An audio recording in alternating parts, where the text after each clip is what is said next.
Welcome back to the movies of where we are looking at the movies of July 2025. We have ginormous blockbusters from ginormous franchises. We have Jurassic World Rebirth. We have Superman. We have the Fantastic Four First Steps. But we also have some smaller scale movies. We have A24's Eddington. We have Neon's Together. We have the I Know What You Did Last Summer remake, requel, whatever. We're going to talk about all of them, so I hope you enjoy. But of course, before we get started, I want to say spoiler warning for all of these movies. There are going to be 7 movies in this video. There will be somewhere on the screen, I don't know, maybe right here.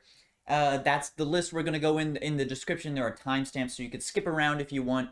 But spoiler warning, I will be spoiling these movies. I might also be having some slight spoilers to movies within their franchise. If they're like sequels or remakes, I might spoil the other ones closely to it, but I'll try not to, so just a warning for those. Anyways, I hope you enjoy, and let's get straight into it. But enough of the chit chat, let's just get straight into it. First up, we have Jurassic World Rebirth. Now, this is the 7th installment in the Jurassic Park / World franchise. It is a soft reboot of the previous Jurassic World movies. It's still a continuation. I guess it's more of a spin-off.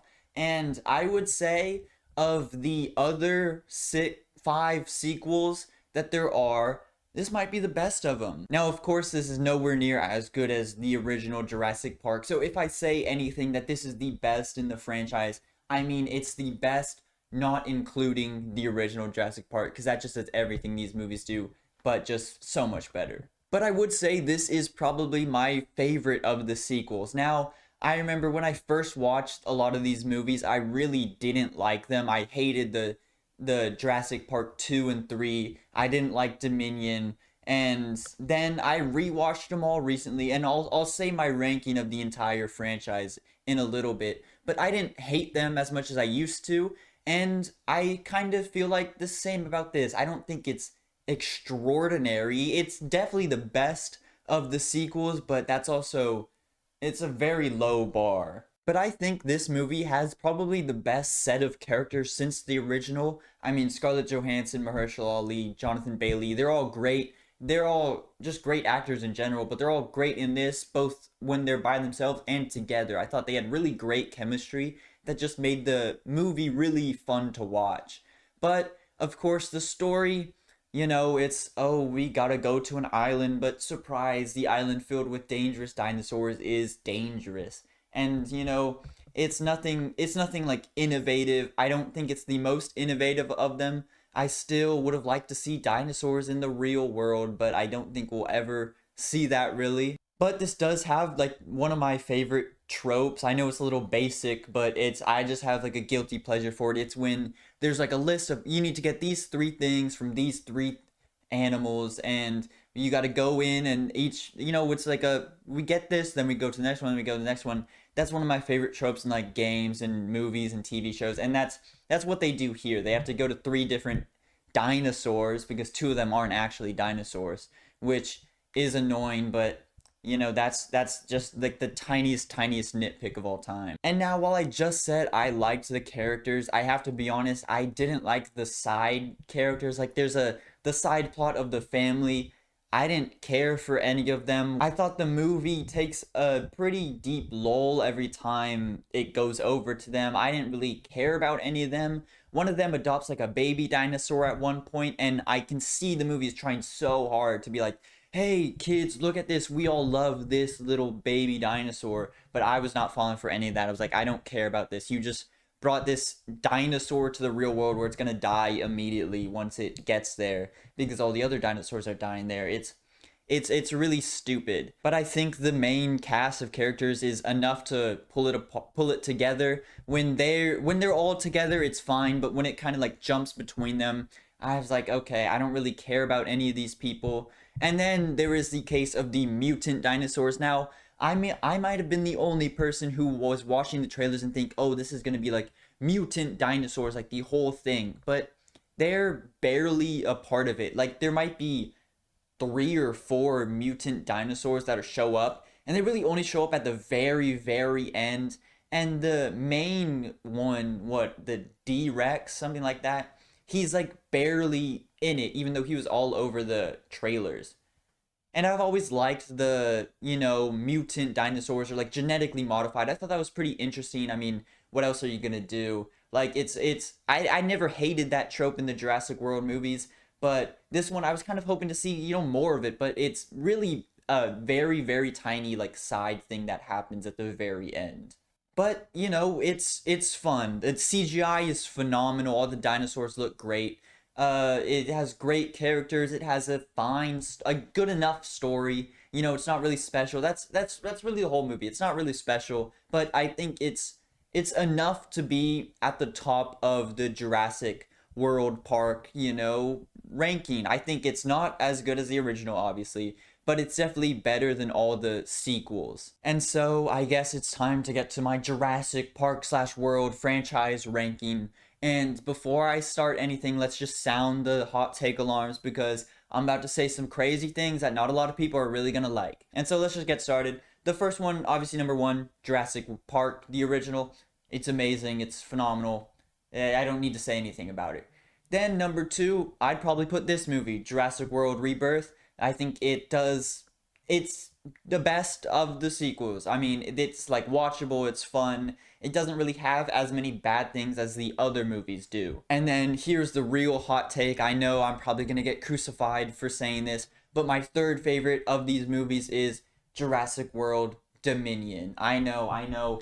Everyone hates that movie. I hated it when I first watched it, but then I watched it again recently, and I was like, I don't really know why I dislike this movie that much. I thought it was fine. I thought it was fun. It had some good moments. The locust stuff, I don't need to explain myself. This is not a Jurassic World Dominion review. I'm just putting that right there. The locust stuff is stupid, but I didn't like hate it because it's whatever. And then number four, we're gonna go Jurassic World. Another hot take, Jurassic World Fallen Kingdom. I also like that movie. That's the movie. I liked it when I first watched it, and every rewatch I've also liked it since. I think it's the only one that tries to do something different and kind of succeeds at it. But again, it's not that review. You can go to my letterbox to see my thoughts. And then number five, whatever, the next one down, probably the 2015 Jurassic World. I think it's okay. I think it's a fine movie. And then we have Jurassic Park 2, which is also just fine. I didn't like it when I first watched it, but I thought it was okay the second time I watched it. And then at the bottom is the Jurassic Park 3. I really hated that movie when I first watched it, but then I watched it recently. I thought it was fine. I think most of these movies are just fine. I don't think any of them are like horrible. I think they have fun stuff. They all look amazing, which is great, but especially this movie, it's just, it's okay. It's a fun watch, and that's really it. So I'm going to put Jurassic World Rebirth in the B tier. And I know the little animation, whatever, the video of the tier listing is different. It's cutting out the ones from the previous months. It got too big. There are too many B tiers. So we're just going to try this for this video, maybe next video. We'll see how it goes. At the end of the video, we'll definitely put a new thing with all of them at the end. So don't complain, please. Next up, we probably have the most anticipated movie of 2025. We have James Gunn's Superman. Now, I was very excited for this movie. I've always loved Superman. I've always loved DC. And so I was excited. I'm glad we're getting a new version. I don't hate Zack Snyder's, vision of what he wanted to do. I obviously disagree with a ton of it, but like when in the Jurassic World, this is not a review on the previous movies. I'm just saying I was ready for a new start. I liked Creature Commandos. I really liked The Suicide Squad from James Gunn. I like all the other James Gunn movies, and so I was pretty excited. Now, when I watched the first trailer, I was like, okay, I'm not fully hooked, but I think it's still gonna be good. And then I kept seeing it over and over every time I went to a theater, and I was like, okay, I'm ready for this movie. And I didn't expect to love it, but I expect to really like it. And when I got out of the theater, I was just like in awe of how good it was. And I'll a little spoiler for the ranking. I love this movie. So far, I have seen this movie only twice. I know, only 2 times. Wow. And I have loved it each time. The first time I was watching it, I was sitting in the theater. I was like in awe, like a once in a lifetime reaction to a movie. And I was like, this is amazing. This has everything that I want from Superman. He goes out of his way to save people. He saves a squirrel in one of the scenes, and I'm like, that is the Superman we want. I think David Cornsweet is perfect as Superman, like with everyone. I think that's the strongest part about this movie is the casting. Now, with the DCEU, the old Zack Snyder thing, I've also praised the casting. I think all of them are great in their respective roles. But this does something better in that it has a better story, it has better writing, makes more sense. And so I think it really lets all of these actors shine. Like I said, David Cornsweet is amazing as Superman. He is now the Superman that we have always wanted. I think Nicholas Hoult is also amazing as Lex Luthor. I think Rachel Brosnahan is great as Lois Lane. But my favorite, probably tied with Superman David Cornsweet, is Eddie Gathegi as Mr. Terrific. I wasn't expecting much from the Justice Gang in this movie. Guy Gardner and Hawkgirl aren't in it a ton, but they're still great. Obviously, Isabella Merced and Nathan Fillion are great, and they're good in what scenes they're in. But I think Mr. Terrific really steals the show in this movie. But of course, a lot of people's, topic of controversy is the political, woke aspect of this movie, which I think is just plain stupid. Obviously, it's political. Every movie is political. Everything is political. So that's a stupid argument to be made. But like, I guess it has some correlation with the real world. It's a little close, I'll be honest, but like, is that really a problem? There are so many movies right now that deal with real world issues.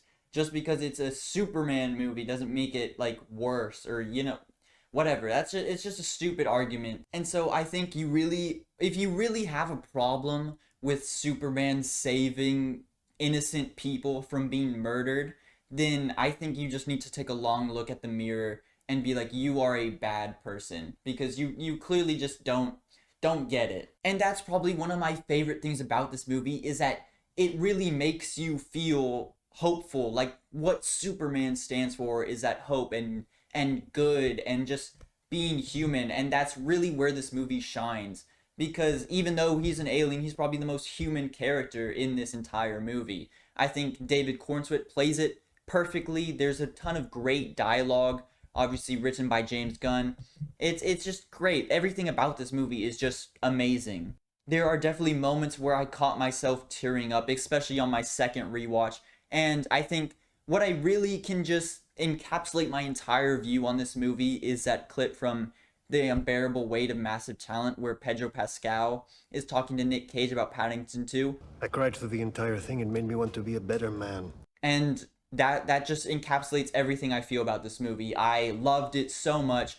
I had some small problems with it the first time I watched it. I thought the pacing was a little weird, especially in the beginning. I thought, it felt like a lot of things just didn't really matter. I think a lot of the side characters get underutilized. Like I said earlier, Hawkgirl and Green Lantern don't really get a ton of play, at least not as much as Mr. Terrific. I think Ultraman and the Engineer are also a little kind of pushed to the side, but that's not crazy. They still have enough screen time to make me like them. But where I really felt this was with the Daily Planet. Obviously, Lois Lane and Jimmy Olsen have a lot of time, but the others don't. I think all the other reporters, it's like they were making them out to be big players in this, but they don't really do much. They might have like 2 lines throughout the entire movie, and that's really it.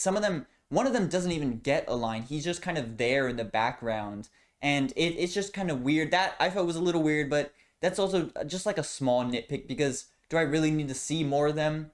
Not really. I guess I would have liked to, but it's not like making or breaking this movie. And some of the CGI can take a second to get used to. Obviously, in the trailers, it looks a lot worse because, that's compressed on like a tiny little phone screen compared to a giant IMAX theater in its full quality, So I didn't really mind it.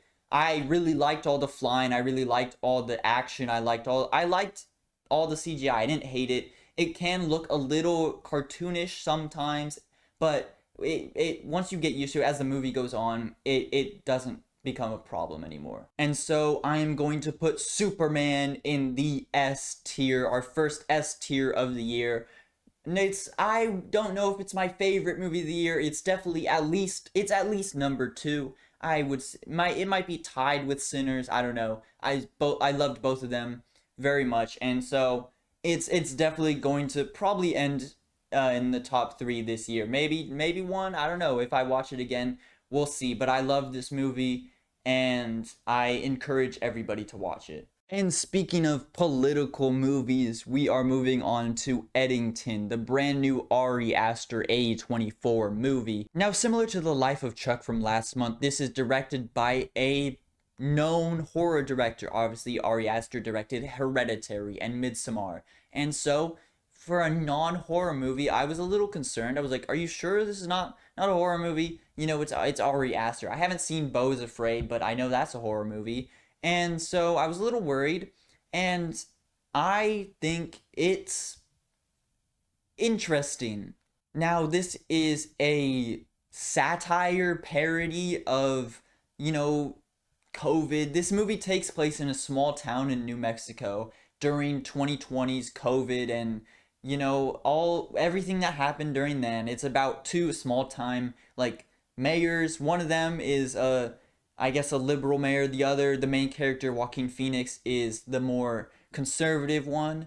And while this feels like a real hardcore satire and parody on the events, there's also some kind of earnestness to it that it kind of gets confusing. Is this really supposed to be a satire? Because it's like a political commentary on the events of 2020 and everything that happened in there. And I mean everything that happened. But it's so centralist that it doesn't really have any point to the movie.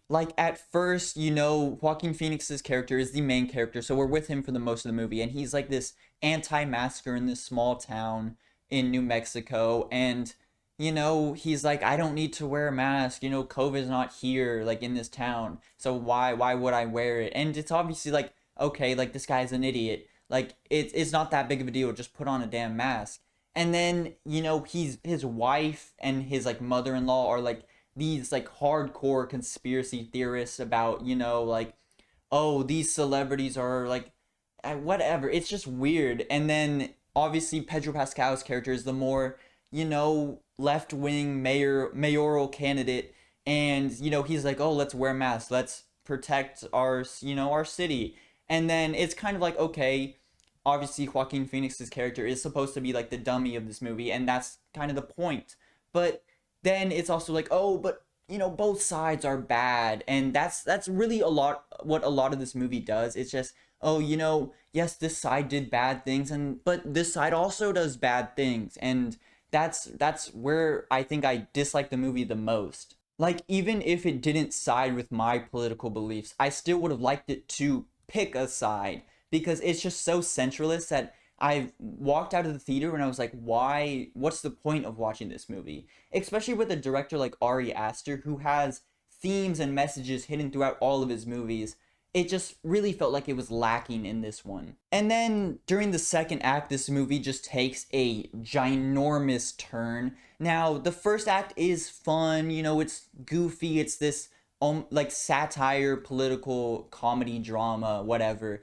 And then there's one scene where it just takes a giant turn, because I'm about to describe it, and no, I'm not making any of this up, but there's a scene where Antifa flies in on this first class helicopter and then starts a giant fucking mass murder throughout the town, and they go on this shooting spree, just trying to kill Joaquin Phoenix's character. And it's it's baffling at what happens at that part, because it's not really set up at all. It goes from talking about COVID and masks and all that stuff, and then it switches into BLM, which I think is a little inappropriate at points. I think some of the stuff it does, and then it goes into this weird Antifa, almost like spy crime thriller. And it's just such a weird movie. And I know I just said it was really weird and kind of, it's very different. It's like a complete 180, but I did like the second half a lot more. I liked the thriller aspects of it. You really see Ari Aster's like horror stuff shine through it. And I think it has some good moments. And I wish the beginning followed that more because it just feels like two separate movies kind of like smushed together. And still, at the end of the day, neither of them talk about anything. I think it really would have been interesting because there's like little seeds of this throughout the entire movie of like a politician who does what he can to like win this race, and he's like doing what he thinks is the right thing, which is very interesting. And Joaquin Phoenix plays it greatly. As everyone's great in this movie because they're all like A-list actors, so obviously they're all good.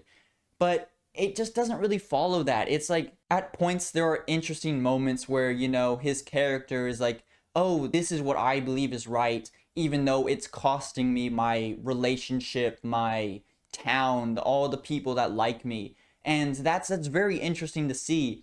But then it just doesn't do anything with it. And so the movie, it's fun at points. It's kind of intriguing at other points, but all around it's just really weird and like convoluted and just lacking any like theme or message, and that's really my biggest problem with it. And so I'm going to put Eddington in the B tier.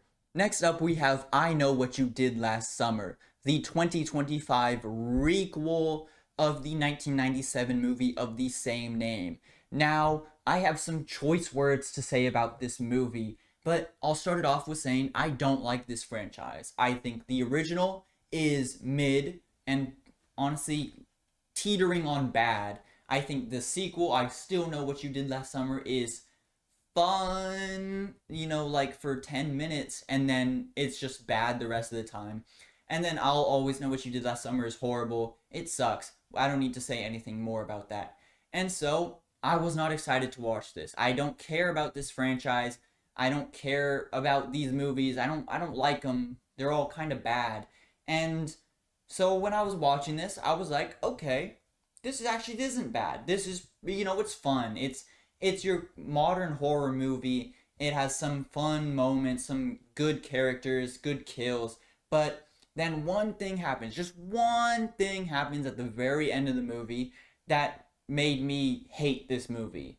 So before I get to that, I'll just talk about the good stuff I liked. I think the characters are good. I think they're funny, they're fun together, they have good chemistry, and there are some emotional moments to it, but I also have some problems with them. This is a very Gen Z movie, which it can get a little annoying at points. Like there's one scene where the girl Madeline Klein's character is like joking after her fiance was murdered and then strung up like a Banksy picture in her own home. And then the next scene, she's like joking. She's like flirting with her ex and like making jokes. And I'm like, you really need to like learn the tone of what just happened. And it's a lot of the humor. I wouldn't say it's bad. It's just like severely mistimed and used in like honestly kind of inappropriate moments, which it can get annoying at points.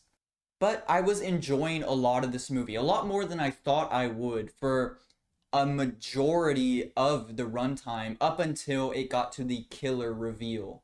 Now, before I say that, I have always thought this movie's premise was stupid. The original movie's premise is stupid. This one, it's not a remake, it's like a sequel to the original, and the second one, I guess it's a sequel to all of them. I don't really know.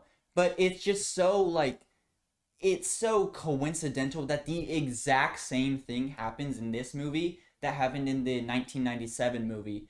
And it's just so weird and so coincidental. And that was a big problem I had going into it.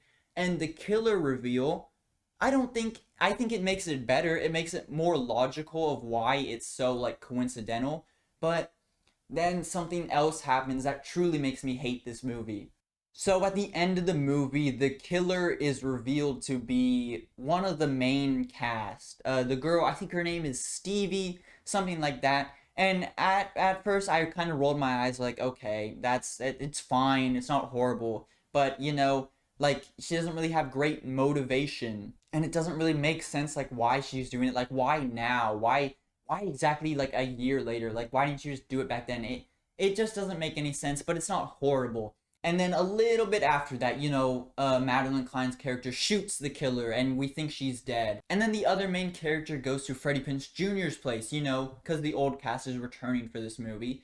And he's, talking some sinister things. And it turns out Freddie Prinze Jr.'s character, I don't know his character's name because that's how little I care about these movies, but he is revealed to be the second killer. The hero of the second movie. He's a main character in the first movie. He's one, and it's just so stupid.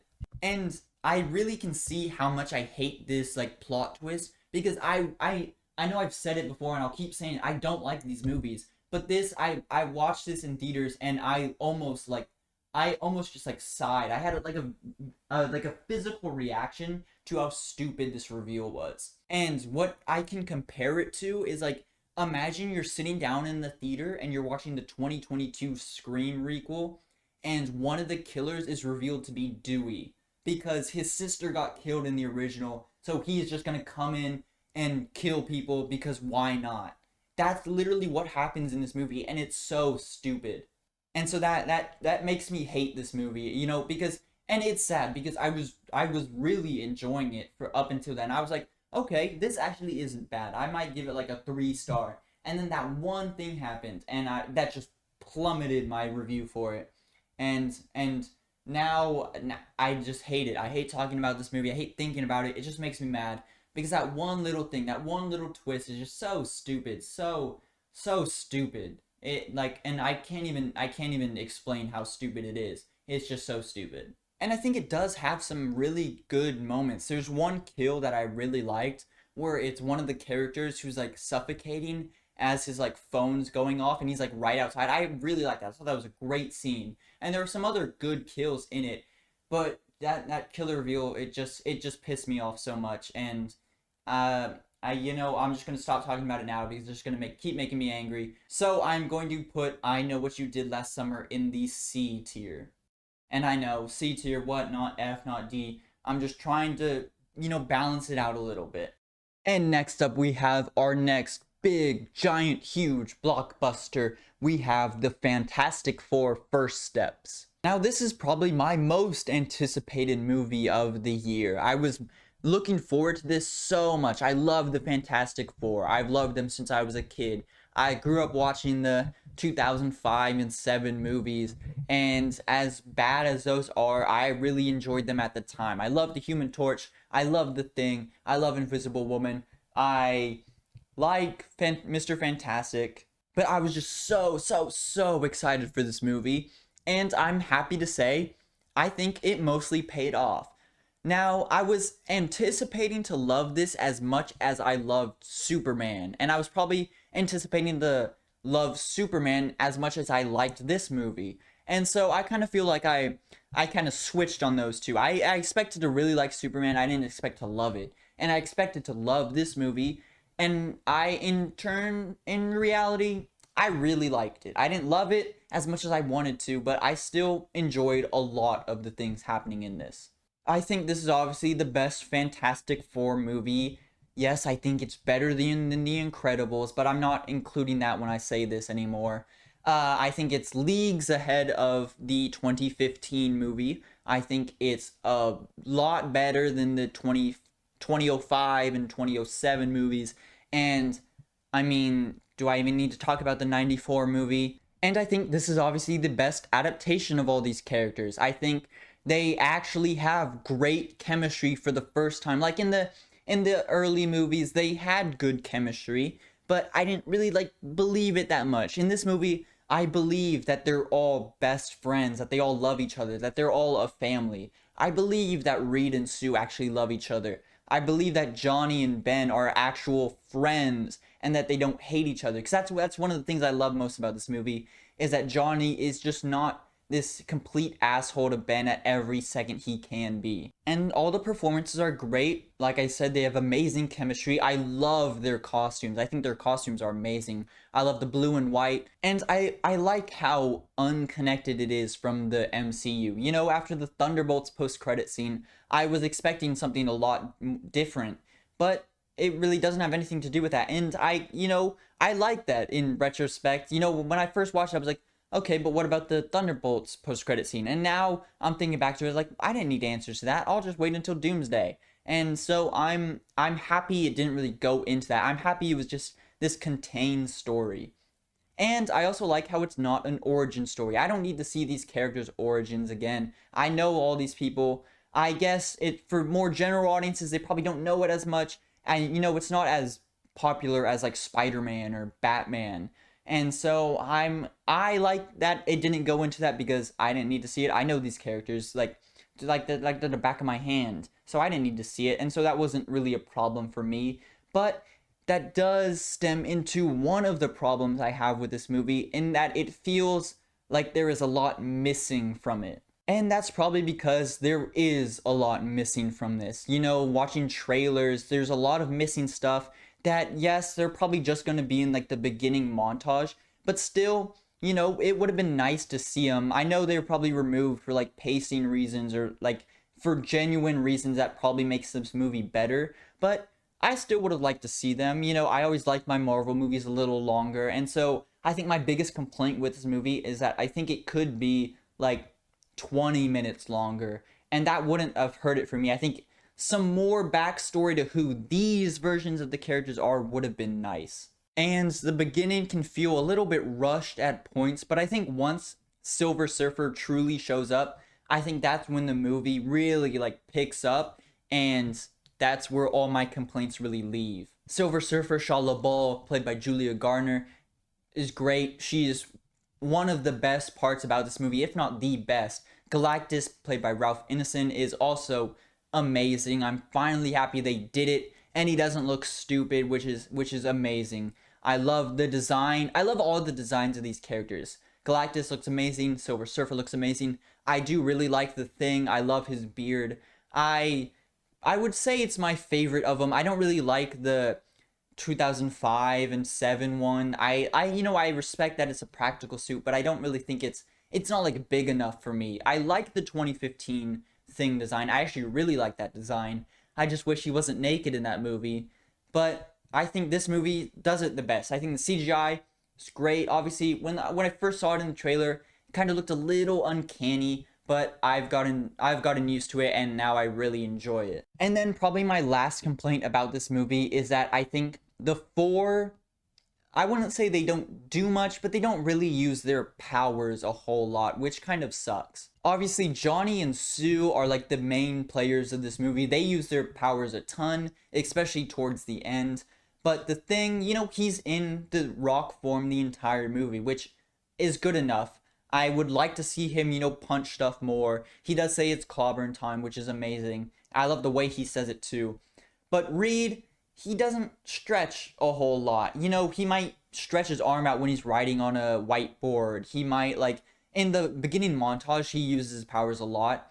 But I would have liked to see it more. But then again, you can make the argument that is Reed's power really his stretchiness, or is that his power that he's the smartest man alive? Which, in that case, he shows it a lot. He is real smart in this movie, and I love how they show that he is actually, like, incredibly smart. And as of now, I've only seen this movie once. If I probably watched it again, I'd probably like it a whole lot more. And, I have some small problems, like I said. I wish they used their powers a little bit more. I wish it was a little bit longer. But then again, that could be result of that I love these characters, and I would just like to, I would watch like 3 hours of them. And so I just want to see more of them already. And I really like the Fantastic Four First Steps. I didn't love it as much as I wanted to, but I still enjoyed almost everything about this. I also would have to say the post-credit scene, pretty cool, and that's probably the best adaptation of Doom we've seen. Just that 1 second clip of him holding the mask, that's probably the best Doom we've seen so far. Certainly better than 2015 one, better than the original one, maybe not better than the 94 one. but you know, it's still pretty damn good. Right now, I would say it's on par with Thunderbolts. I like them about the same. I really like the Thunderbolts. I really like this one. Maybe it's a little bit above it, but I haven't seen Thunderbolts since it came out, so maybe if I rewatch it, I think they're about tied right now. And so I'm going to put the Fantastic Four First Steps in the A tier. Next up, we have Happy Gilmore 2. Now, I just watched the first one for the first time recently, and it's not one of my favorite Adam Sandler movies. I like it, but I don't think it's that funny. I think it has some fun moments, but it's not my favorite of his comedies. I think there's a lot better. And so I was thinking it's a little weird that Happy Gilmore got a sequel before some of his other movies. Like, what about The Waterboy? What about Grown Ups? What about Click? What about Jack and Jill? I don't know. Like, I was a little confused on why Happy Gilmore got a sequel. And I don't hate this movie. I think it's really weird in ways that make it fun to watch, but it feels really odd. When I turned off Netflix and I was thinking about this movie, I feel like if I described what happens in this movie and like all the celebrity cameos and all the just random zany things that happen, you would probably say that this is like the most soulless and corporate movie ever, and that it's probably made by AI. And I would agree with you. But then if I explained the exact same thing but said Adam Sandler was in it, I feel like you'd be like, that's just an Adam Sandler movie. And so he is a very like key and critical part in this movie. Not Happy Gilmore. I'm talking about Adam Sandler himself. If he wasn't in this movie would be horrible. It just feels so soulless and like AI made and just really weird. But because he's in this movie, it makes me think that, this is something Adam Sandler would make. And I'm happy that it feels like that. I like that it feels like something that Adam Sandler would make and not just something Netflix is trying to make another buck off of. I'm glad, from what I can tell, that Adam Sandler had a big role in making this movie, which is always good to hear. And it really does feel like his vision, like a 2025 Adam Sandler comedy. That's really what it feels like. I think it has some funny moments. I like all the celebrity cameos. I felt smart. I was like, oh, I know who Bad Bunny is. He's like the most famous musician currently. I know who Travis Kelce is. I know who Benny Safdie is. I know all these very, very, very famous people. And so I like that. I like pointing them out. I'm like, oh, I know that person. And it kind of feels like Free Guy in that way. Watching Free Guy, I was like, I know that YouTuber. I know that YouTuber. But I think my main problem with this movie is like the callbacks. Now, I'm never against like calling back or referencing the first movie or some previous thing, whatever. But it's like the way they do that. And if you go back to my Movies of May video, when I talked about Mission Impossible: The Final Reckoning, these kind of have a similar problem. This movie, it'll say something like, oh, and I remember doing this thing, and then it will cut to a scene from the first movie of that thing happening. And I remember I watched it, I saw it for the first time, that first like time it happened, and I was like, wow, they're really doing this. And then it happened again, then it happened again, and it happens a lot. And it's so annoying when a movie does that, when it doesn't trust that the audience knows what happened in the movie. And I might just be saying that because I watched the first one the day before watching this one, and so it was like fresh on my mind. But still, even then, I was like, you don't need to see this. Like trust that your audience can understand what a callback is. I really wish that wasn't in this movie. I think it really just kind of like takes you out of it, and so it's just like annoying at points. But the rest of it, I think it's fine. It's good fun sometimes. It's really stupid. A lot of shocking things happens in this movie, and like it's really only something like Adam Sandler could come up with and could like convince Netflix that this would be a good idea to have the main character kill his wife on Mother's Day. Like, you make Silent Hill 2 Happy Gilmore. It's really weird. It's really odd. Some crazy things happen, and then you see like Adam Sandler, like, okay, this is an Adam Sandler movie. But that's really where I come back to what I said earlier, that this feels like an AI movie, if Adam Sandler wasn't involved in this, but because he is, it just feels like an Adam Sandler movie, which I know sounds like a bad thing, but I don't mean that in a bad way at all. I think the first one is like a better movie. You know, it has a more coherent plot. It has more, it's more of an actual movie than this one, which is the only reason I'd put it above it. But I'd probably watch this one over it. I think this one isn't as, I don't think it's funnier, but I'd probably laugh more at this one than I did the other one. And it has some funny moments, but a lot of them isn't very funny. It's a lot of old people, that old stuff. It's kind of cringe at points, whatever. But I think it's kind of something you gotta watch. It's like a social experiment, kinda. It's a really weird movie. Can't really explain it very well. And, I liked it enough to not hate it, which I guess is the definition of liking something. But that's really all I can say. So I'm going to put Happy Gilmore 2 in the C tier. And lastly, we have Together. It snuck its way onto this list. I originally was going to put this in the movies of August, but I realized it actually came out on the 30th. Now, I was expecting something from this movie. From the trailers, I was like, okay, this is a hardcore body horror movie. And I love horror movies. I love good, like, kills and gore in a movie. But body horror is the thing that does it for me. I can't really do body horror that well. And so I was a little nervous going into this. I was like, okay, we'll see how it goes. And I have to say, I wouldn't really classify this as a body horror movie. There are some gross moments, obviously the two main characters, they like fuse together. That's like the whole point of the movie. And that doesn't really account for any, like, it doesn't get as gross as you would think it does. But I think that's also for the better of this movie. Like I said, I'm not great at body horror, so I enjoyed that it wasn't a big part of it. And what really holds this movie together is Dave Franco and Alison Brie. Now, if you don't know, they're married in real life, so they obviously have amazing chemistry. Great that they're both leads in this movie. And I think they play their parts and their characters very well. And they just have great chemistry. I mean, obviously, they're married. And there are some good sad moments. There are good funny moments in this. And just, they're really fun to watch together. And I will say that this movie is probably going to make the list of having some of the scariest scenes of the year. Now, like I said in Bring Her Back, that had one of the scariest moments of the year for me. I think this movie will make that list. Obviously, there's, I would say it's like the first or maybe the second scene in the movie.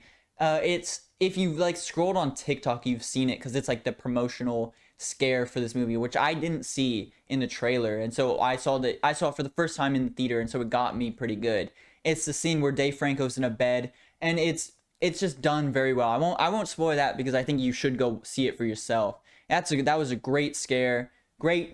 It was great, like very tense, very creepy moment. And then there was another moment in this movie which I did it's shown briefly in the trailer. It's where Alison Brie's character is up against like a glass door.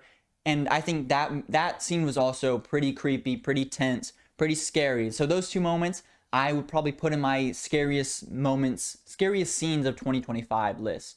And after seeing both of those, I was just waiting, every little scene after that, I was like, okay, is this also going to be pretty scary? It kind of put me on edge for the rest of the movie, I'll be honest. And I like the main story. I kind of like the, thematic metaphor of these failing couple literally like fusing together to, rekindle their love.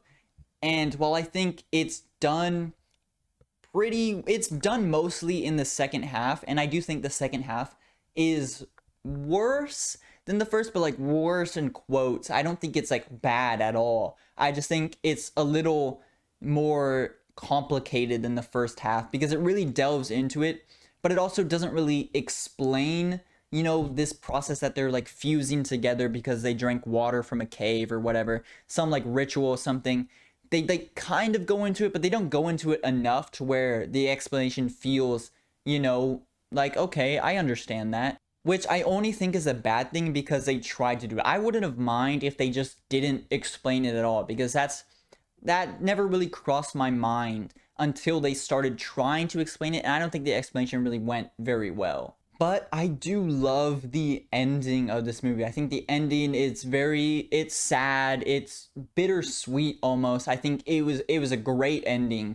And then there is one, and when I say the ending, I mean like the entire ending, like the final scene, the final shot, I should say. I think it's kind of stupid. It shows Allison Brie and Dave Franco like combined, like their face meshed in like one of those face swap apps, and I think it just looks stupid.